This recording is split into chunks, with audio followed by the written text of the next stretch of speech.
What nutrients are most commonly involved in eutrophication? Pinakagasgas na topic sa Gen Ed Science ito. Pero, anong mga nutrients ang nasa kanya? Kasi always po lumalabas ito. Basta eutrophication. But, ano ang mga nutrients? Is it nitro at saka phospho? Carb oxy? Pota at saka magne? Or iron or manga?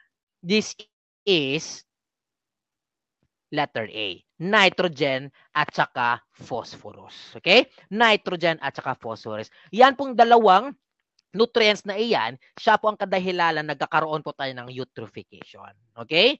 So, anong eutrophication na ito? Or paano, anong ginagawa ni phosphorus at saka ni nitrogen sa ating water bodies? So, itong eutrophication process, this is a very complex process on which itong excessive nutrients na ito, it will go to the water bodies, then it will lead to an increased growth of algae. Okay? Yung mga lumot, yung mga green thingies. And because of that, kung parati siya nandyan, magkaroon ng algal bloom.